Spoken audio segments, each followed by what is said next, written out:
It looks like they're about to have a news conference with the mayor there. This is the situation at 57 Ann Street where a parking garage has collapsed. He's been there for a little while. He's made an assessment, got a briefing. You see Police Commissioner Sewell there. You see officials from the FDNY as well and other city officials. Looks like the mayor is about ready to go here. But yeah, it's a tense situation. Let's listen in as he starts. Esposito is the incident commander here, and he's going to give an overview exactly what happened. I'm joined by the city council member and the president that represent this area, as well as the police commissioner, to really respond to this incident. At this time, we only have one DOA. But I do want to point out that, thank God, we had the robotic dog that was able to go in the building. This is ideally what we talk about, not sending a human being inside a building that's unstable. We were also able to use the technology of a drone to give a real visualization of what is happening in this building. At this time, this building is completely unstable, and the chief, we do not want to send in someone until we can make sure the building is shored up. But using the necessary technology, we're able to get a clear view of what's happening inside the building for the most part, and do whatever we can to see if there are any more victims. Right now, as I indicated, we have one confirmed DOA, and Chief Esposito will give you an overview of what else we have on the ground and what's taking place. Chief? My name is Mayor. Good afternoon. John Esposito, the Chief of Operations for the Fire Department. As far as we can tell so far, we have 6 patients. There were 6 workers in the building at the time of the collapse. 4 of them have been transported to the hospital in stable condition.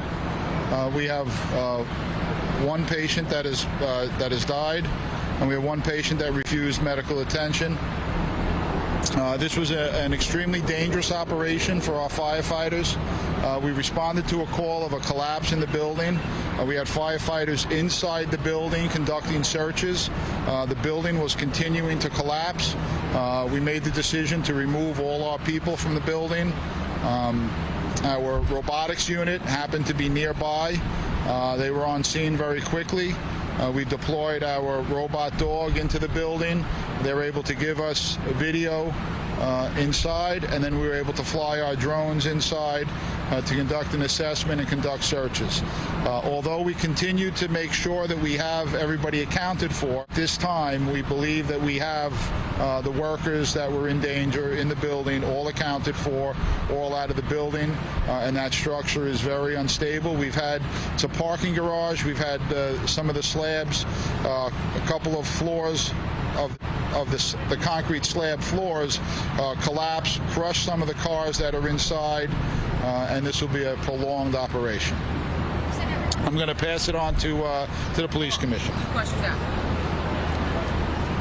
Hello, at this time we have no reason to believe that this is anything other than a structural collapse. Obviously that investigation will continue.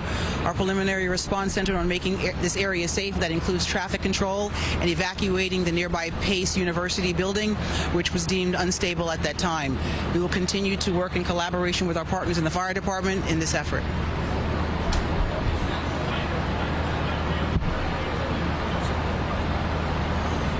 Good afternoon. So, as indicated, it's a structural collapse at this moment, and what we observed from a picture, drone deployed, and we observed that there are 4-story building all the way pancaked, collapse all the way to the cellar floor. Our engineers deployed and currently checking adjoining buildings and observing footage from drone pictures to identify possible reason for collapse. We're going to continuous review and research property profiles to understand history of the building, certificate of occupancy, and all other records, and we will update this information appear. If they have any active work permits and any violations. And at this time, I should mention also that right now there are some active violations on the building dated back to 2003, but in 2010 was application filed, which not indicated violation was corrected, but it was filed. There are some active permits in the building. One of them is related to the electrical work on the premise. Take some pause out for questions. Dean.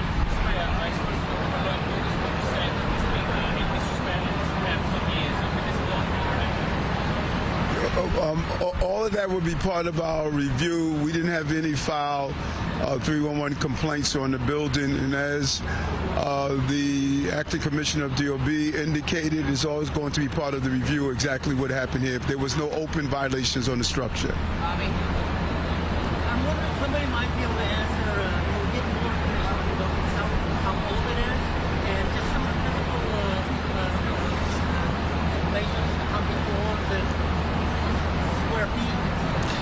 Certificate of occupancy for this building was issued in 1957 and to be used at a parking garage.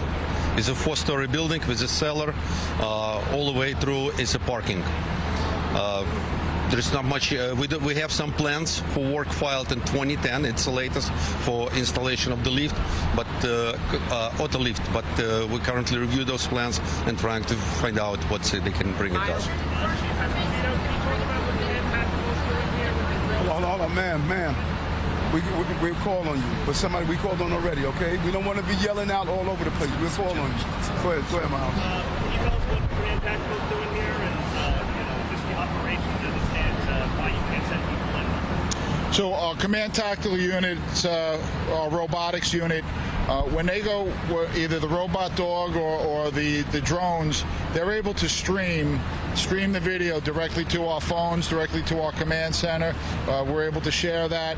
The great part of that is we're able to put these, use the technology to get information and reconnaissance without putting our firefighters' lives and our first responders' lives at risk. Great advances in technology, and we've used the dog before.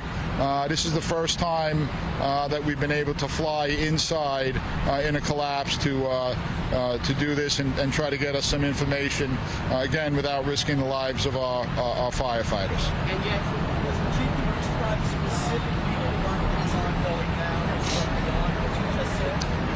Continuing to do searches. There are some cars in there that are crushed. We're trying to see if we can get up close to make sure that there's nobody in those cars. But as I said before, we believe that we have everybody accounted for. We've sent people to the hospitals to make sure that the people in the hospitals are the people that were working here and are accounted for.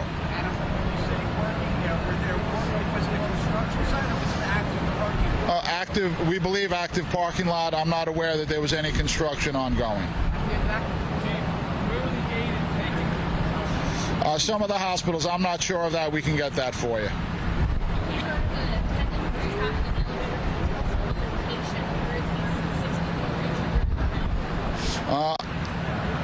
I'm not sure yet where all the injured was. There was a worker that was trapped on the upper floors. He was conscious and alert and moving around, calling us.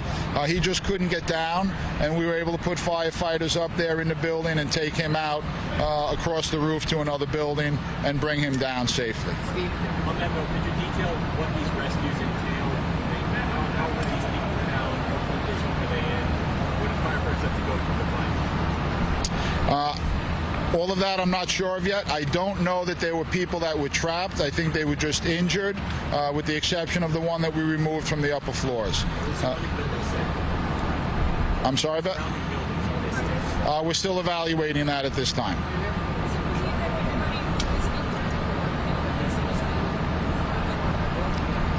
That's our thought right now, but we're still looking to confirm that.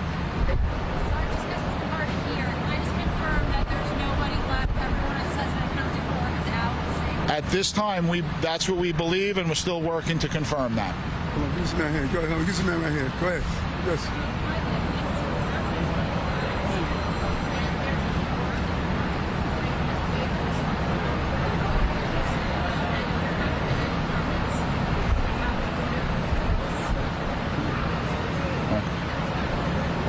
All part of the investigation that DOB is going to do. Last question over here.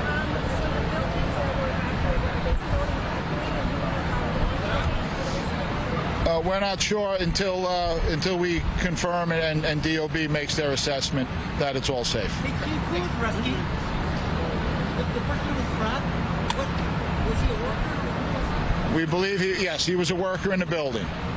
Thank you. Hold on. Man, we have a mechanism to let everybody, when they can get back in their building, we'll make sure that you're able to get that information. Thanks a lot.